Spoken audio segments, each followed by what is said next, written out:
Hi guys, Harry Otis here, professional trader for 20 years now. Started my career in 2005 and still alive in 2026. Well, the squeeze from hell continues. Today, Monday, May the 11th, this candle right here on the chart of the S&P 500, parabolic move, massive short squeeze. Okay, the whole story is AI. The AI squeeze continues.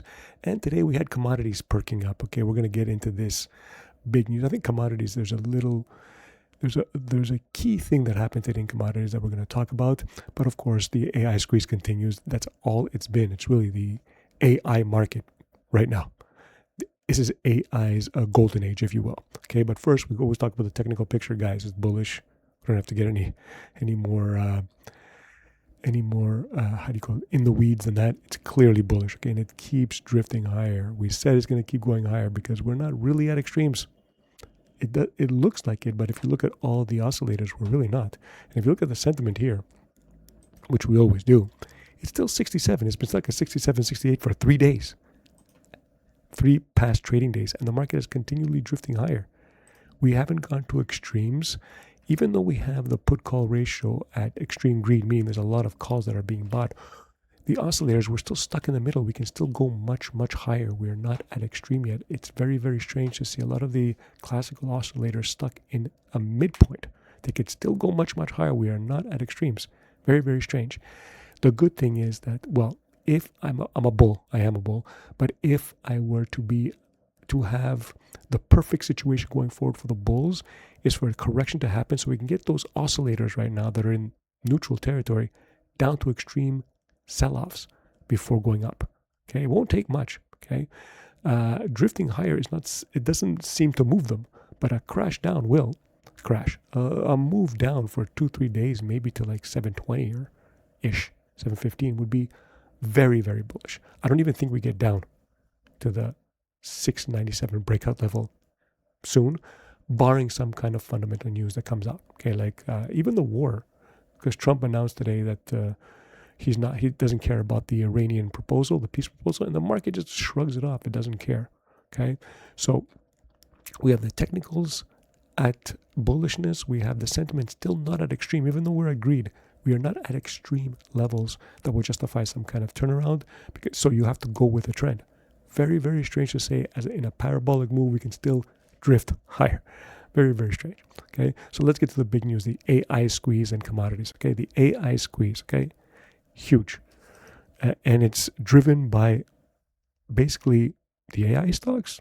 Not really, because if you look at let's say the Mag 7 or the users of AI like Meta is like down, not really doing much, even though they beat earnings. They're still drifting here. Okay, might be a future good long trade here, but we're looking at Meta.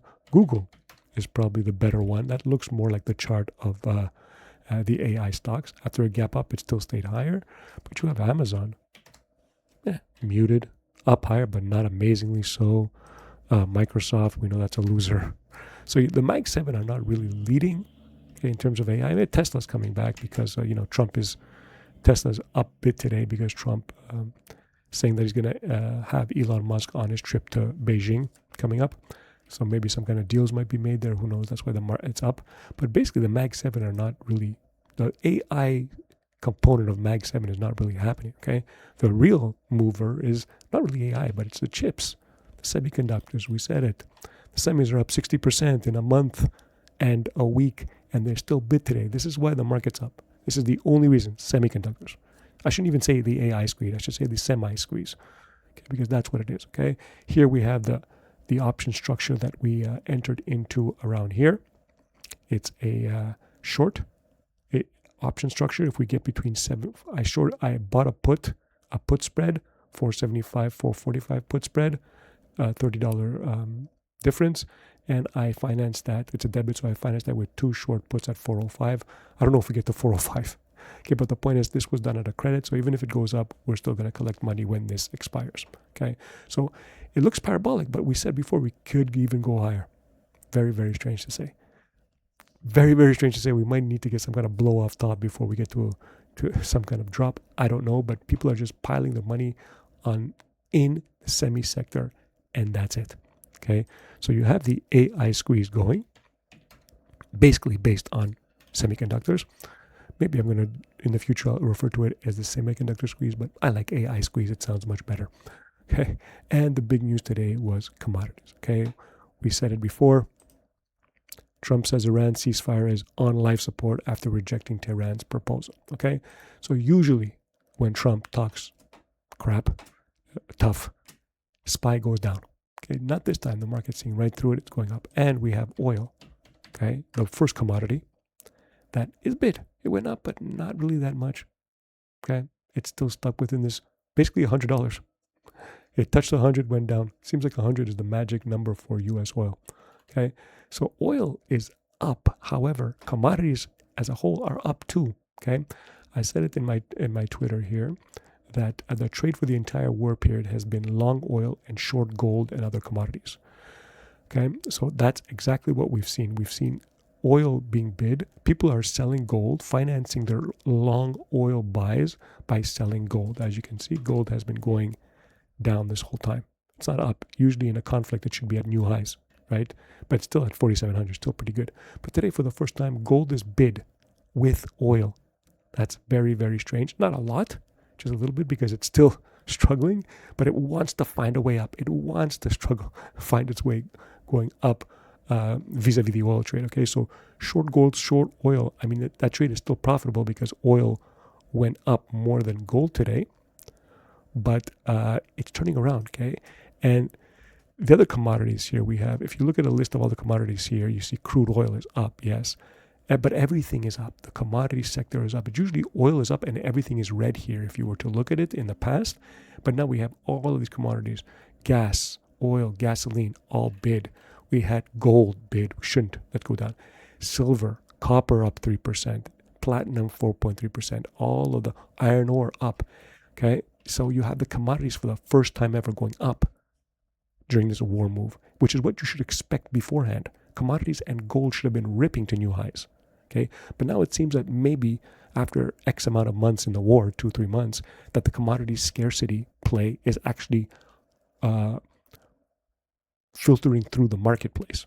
Okay, so now we're actually getting shortages.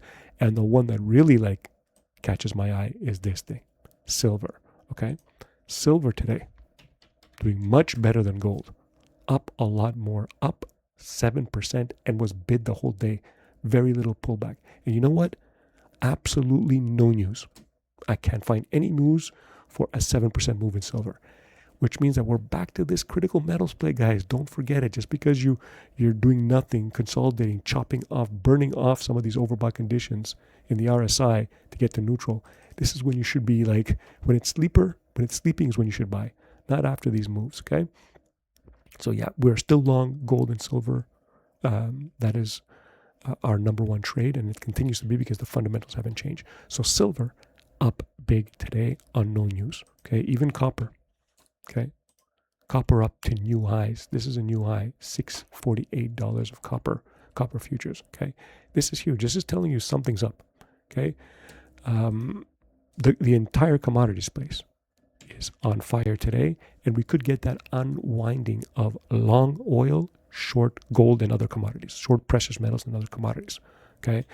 And if that starts to happen, if we start getting gold now going bid up to new highs with this war that seems to be everlasting, if you will, it's a game changer.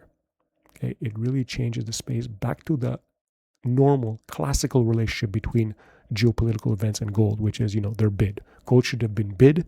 It's not, because people were selling it to buy oil, okay, or to accumulate dollars and buy oil. So it's just, that is the big news of the day to me. Something that should be noteworthy is the fact that the commodity space is switching the narrative that was the case for the past 2-3 months, which means long oil, short commodities and precious metals might be reversing. That's the trade that might be reversing. Okay, so that's what I wanted to mention today. The two big news: the AI squeeze is really a semiconductor squeeze. Okay, SMH on fire. I've never seen this, guys. This is huge. Everybody's piling onto one sector. Okay, we have the commodities move thanks to Trump and the war, but we're having an asterisk, a difference that is materializing today. If it changes tomorrow and going forward, then okay, it could have been just a one-day wonder rally in commodities. But I don't know. They've been so depressed, especially silver to me. Silver is the canary in the coal mine here. Up big on absolutely no news.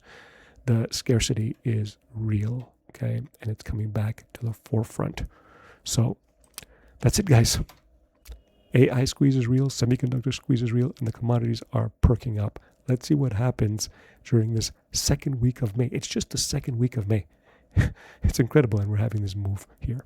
All right, guys. Talk to you later.